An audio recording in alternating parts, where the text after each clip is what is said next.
amigos y amigas televidentes. Es un gusto saludarlos. Como cada sábado en TeleArte, les presentaremos las secciones de contacto remoto, arte manifiesto, sensibilidad musical, expresarte y por supuesto tu espacio binacional. En esta ocasión estamos transmitiendo desde el Zócalo de la ciudad de Puebla, una de las principales entidades de la República Mexicana. Girando podemos observar la magnífica catedral, los portales y el Palacio Municipal, así como esta bella fuente, las palomas y los frondosos árboles. Precioso, ¿verdad? Como decimos comúnmente, como México no hay dos. Y es que esta singular entidad presume haber sido trazada por los ángeles. Puebla es rica en historia, arquitectura y leyenda. Puebla es un estado pequeño en comparación con otros de la República Mexicana. Tiene solamente 34.072 kilómetros cuadrados y actualmente la ciudad capital está denominada oficialmente como Heroica Puebla de Zaragoza. Puebla fue fundada el 16 de abril de 1530, con el objetivo específico de servir de morada a los españoles que se encontraban por el territorio en ese momento. 33 hombres y una mujer fueron los primeros habitantes de Puebla. Es una de las más bellas ciudades de la provincia mexicana, mezcla de épocas y costumbres, un lugar ideal para visitar y vivir. Manhattan, también llamada Isla de las Colinas o la Gran Manzana, mide 21.5 kilómetros de largo y 3.7 de ancho. Es el distrito de mayor importancia de los 5 que componen a la ciudad de Nueva York. Se divide en 3 sectores: parte baja o downtown, que es la zona residencial; zona media o midtown, que es el lugar de compras, restaurantes y hoteles; y la parte alta, también llamada uptown, donde una pequeña línea divide el lujo de la marginalidad. Las avenidas de Manhattan corren de norte a sur, las calles de este a oeste, con los 2 grandes ríos en cada extremo, el East y el Hudson.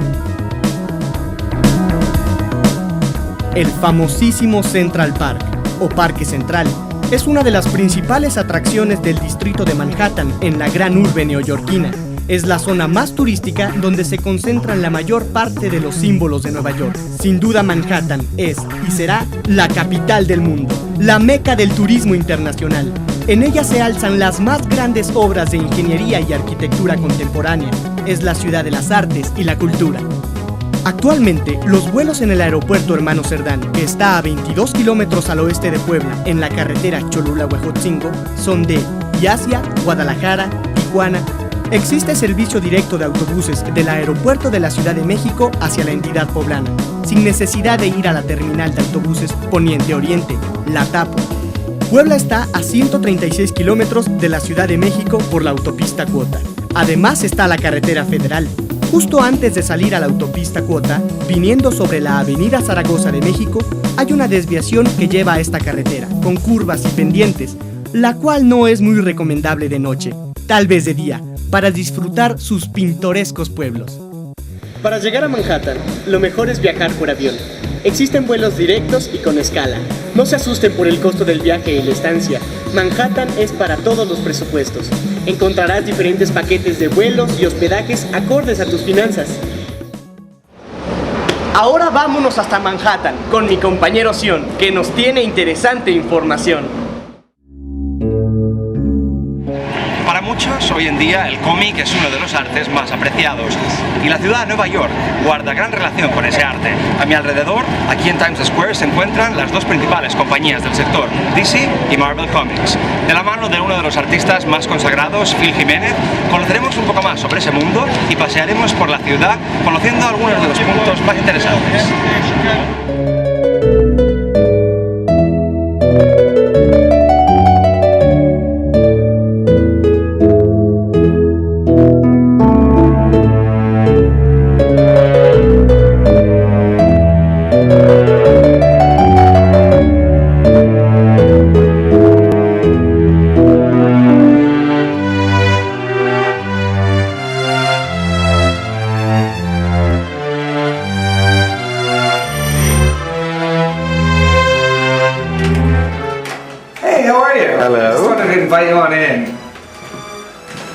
This is my New York studio. Come on in. This is where I do most of my work. As a matter of fact, it's where I do all of my work, either at that desk or at that computer. And I tend to do a lot of my work with the TV on or listening to music. But we've kept that down now so that we can film this. But come on over. So as you might have heard, I draw comic books for a living. And I've drawn a lot of different comic books, from X-Men to Wonder Woman to Infinite Crisis. Most of the work I do is superheroes, men and women in costumes and capes who fight bad guys trying to destroy the world. And it's fun. It's actually great. Very few people, I think, get to live out a fantasy where they sit at home all day, watch soap operas, and draw Superman or Wonder Woman fighting the Joker. But that's what I do. Most of my work is done on paper just like this. While a lot of people still do their work on computer, I still do it with pen and ink. And some pencil too, for good measure. See? It's that simple. Let's see. See you with that collection there. Yes, okay. Tell us about it. Anyway, a little bit of light. So as you can kind of tell, I'm a big fan of Wonder Woman. I've been a fan of Wonder Woman since I was a little kid, since I was very, very small. And there are a few reasons that I like Wonder Woman. The biggest reason, and I'm not sure everyone knows this, is the character herself. The character was created in the 1940s by a psychologist who believed that women were in many ways superior to men, and if men would just give over to women's loving submission, they would stop trying to kill each other. So Wonder Woman was created as an inspirational figure for both boys and girls. She also happened to be an Amazon. Her creator, William Marston, used Greek and Roman mythology as an inspiration for her. And so she's from an island of Amazons, super-powered women who are incredibly smart, incredibly strong, great fighters, and great lovers. And so I liked her for those reasons. I liked her message, and I liked the fact that she was from Greek mythology. And as you can tell, this is a small collection. Many, many people have collections far greater than this one. But I like to keep it small because otherwise it would take over my entire studio. Mm-hmm. If you come here... Is there more? I don't know if you can show this. The other reason I love Wonder Woman is because of this woman, Linda Carter. Linda Carter was in the American TV series in the 1970s. And I'll show you this. You might have to done this. Oops. Ta-da! Oh, wow. This is the reason I love Wonder Woman. Because Linda Carter embodied her so completely and so wonderfully on the TV show. This woman was Wonder Woman. And for a little 5-year-old gay boy, there couldn't have been anything better to watch on TV, and anything more inspirational. So, growing up with this, and then finally getting to meet her, was really a dream come true. And I have to say that in person, she really was a Wonder Woman. And what about when you took care of the collection, or the series?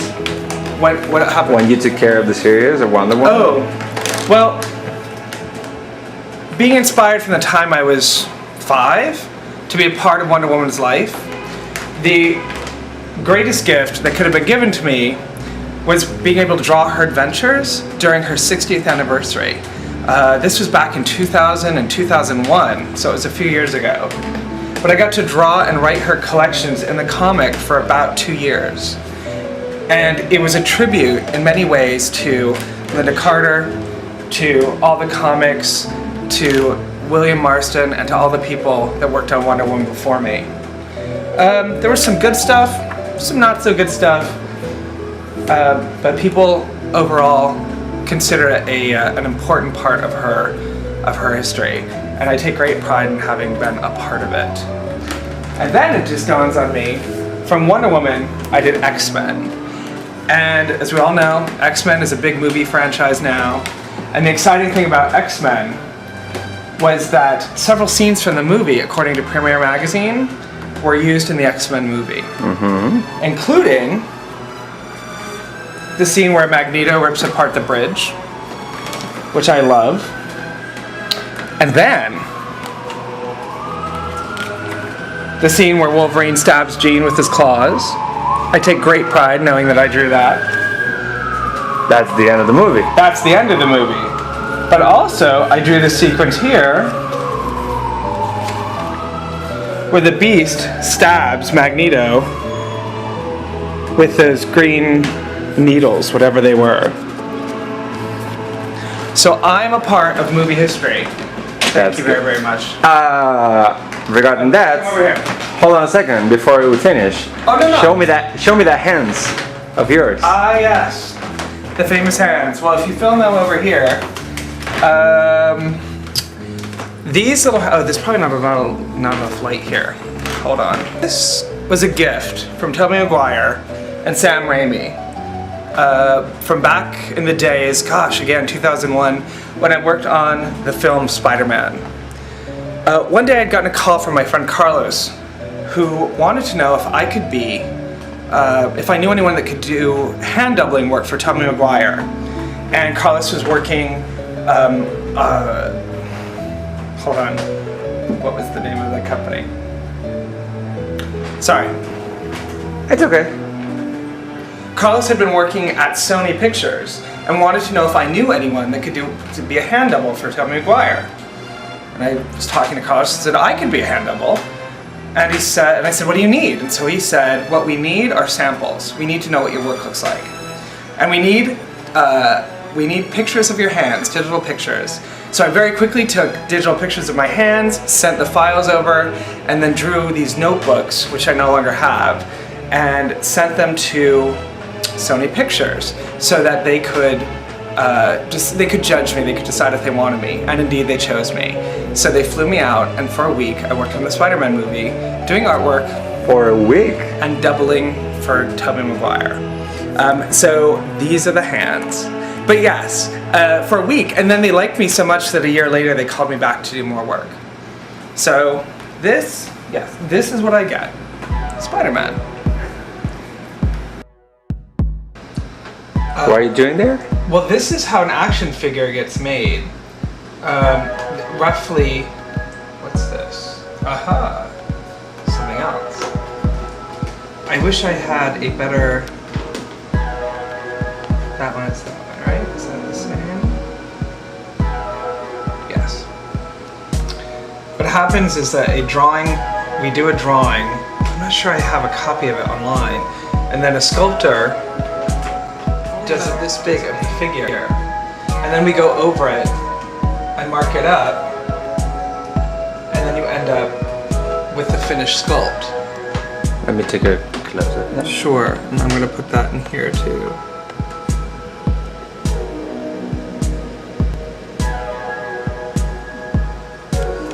And if you want,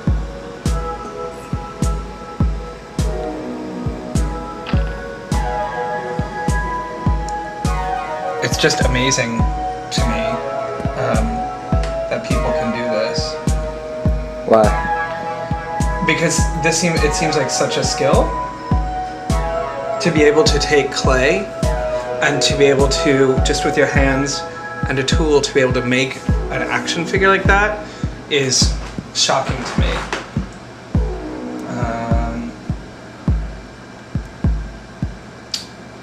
It is not something that I could do very well. But it's inspired on your drawings, no? I'm sorry? It's inspired on your drawings. Yes. But I still think it's this incredible skill. And one of the best parts of the job is seeing, let me start over. One of the best parts of my job, one of the most exciting parts, is having action figures made of the comic book characters that I draw. Because who gets the opportunity? Like, how many fans get to see their version of a character turn into an action figure? I think that's actually very cool. I mean, I think that's very, very exciting. Makes me happy. este, nuestro primer control remoto. Volvemos con nuestros compañeros en Puebla. Sigan viendo TeleArte. Informo desde Manhattan. Si un folla la jaula. Nos vemos la próxima semana.